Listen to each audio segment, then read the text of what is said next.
This is a review of the Canon Rebel SL2 or EOS 200D DSLR camera.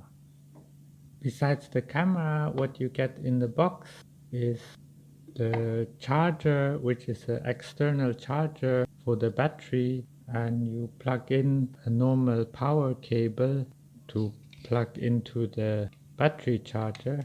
Additionally, you also get a strap with the Canon logo. It's in gray color and is mainly like the same material from backpacks on one side, and on the other side is a rubbery material, so when you hang it around your neck it doesn't slip. And the attachment on the camera itself, it just uses a loop which you go through with the strap, so it's not a hook like on some Sony cameras.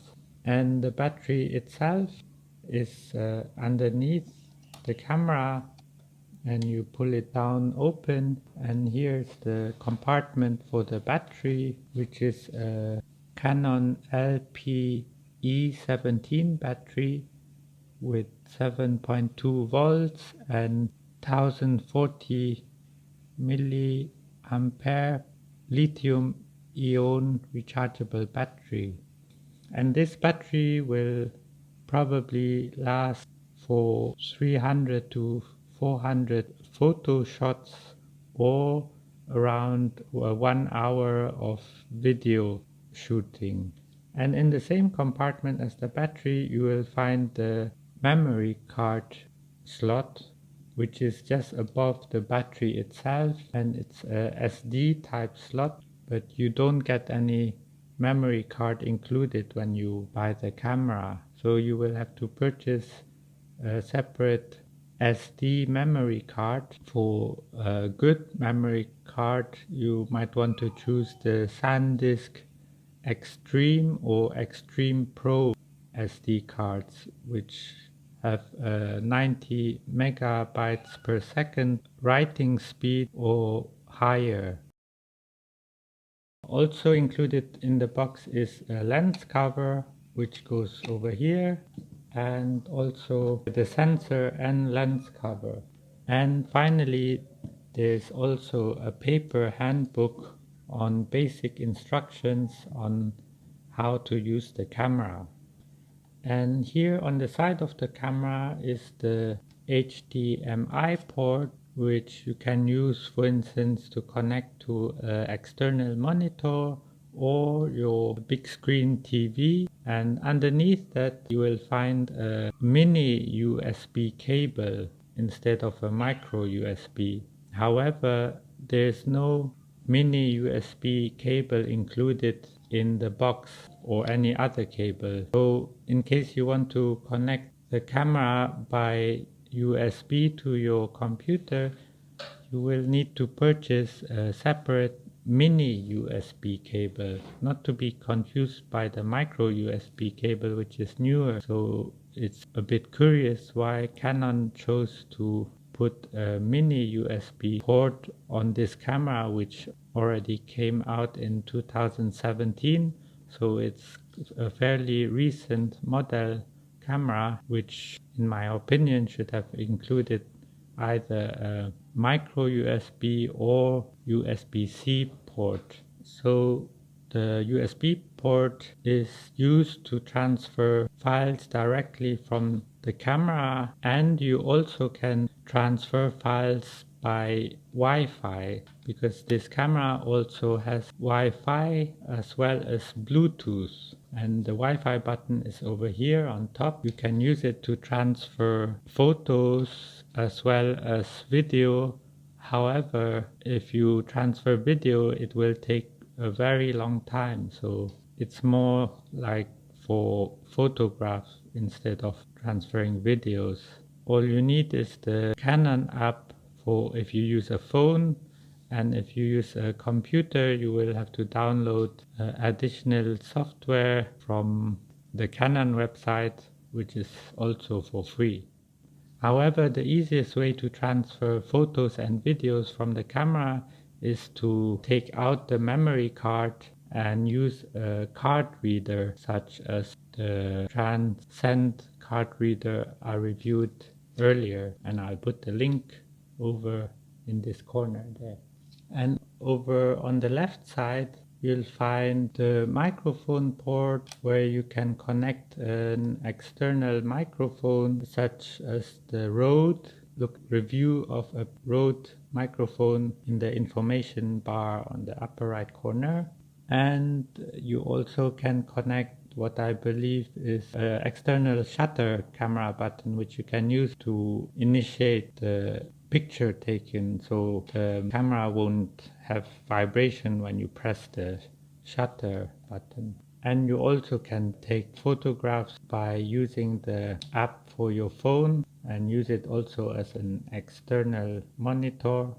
And it also has included a flashlight just above here, which will pop up when you set the camera on auto and it's too dark outside, but it's better to use daylight than flashlight.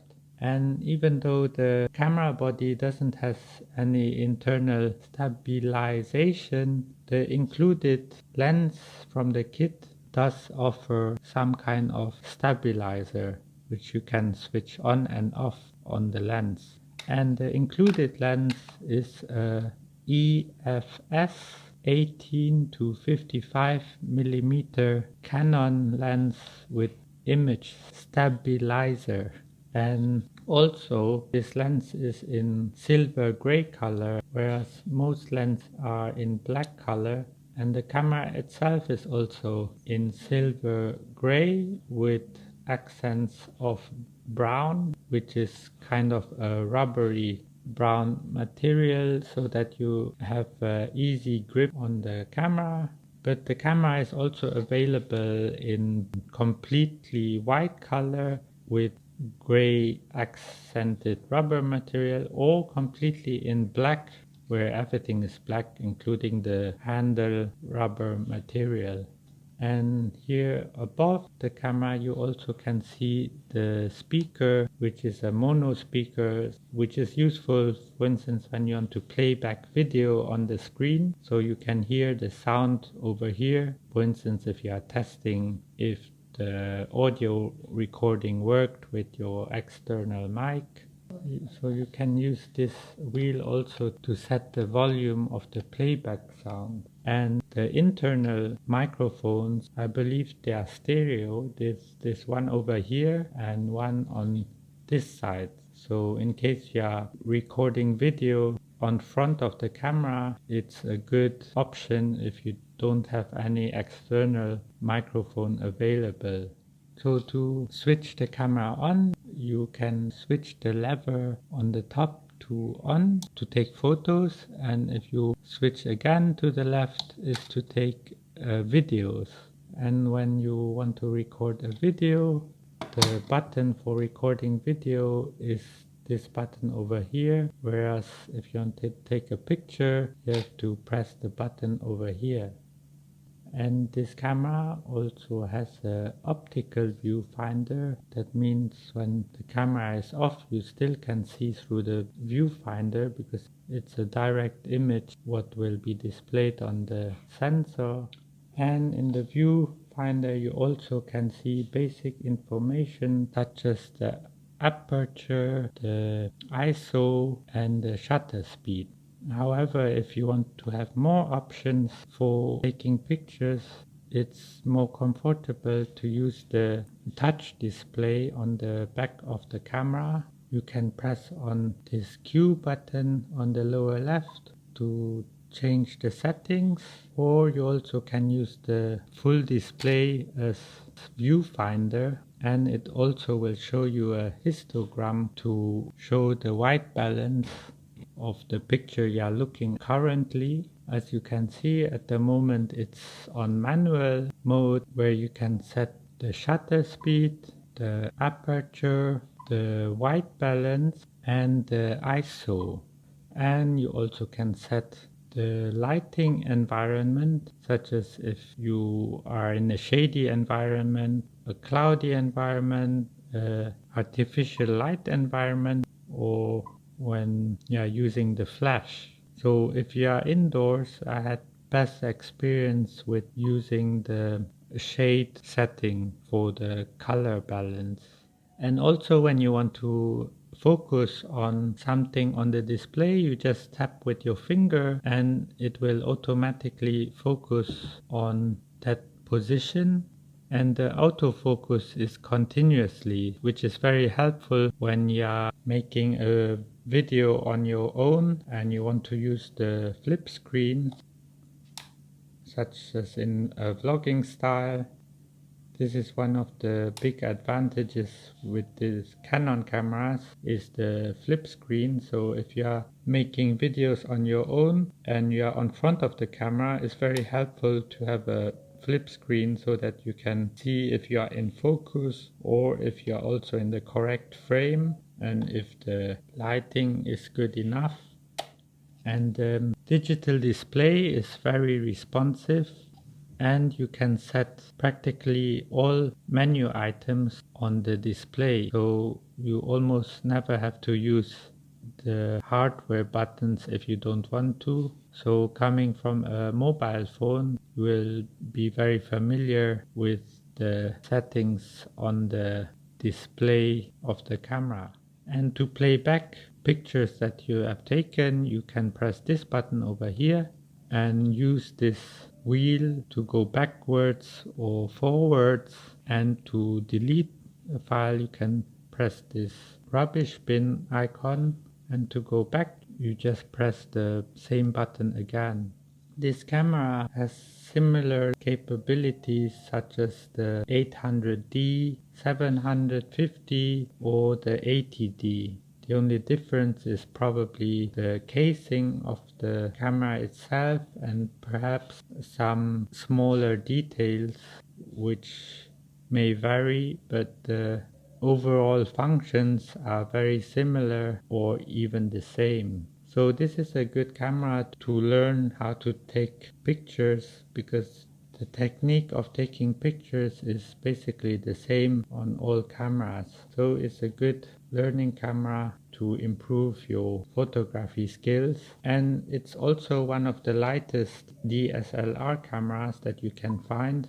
And the advantage also is that you can attach any Canon lens other than the mirrorless ones to this camera body, because it's a standard Canon attachment. In this case is the EFS attachment. However, I believe you also can attach EF lenses.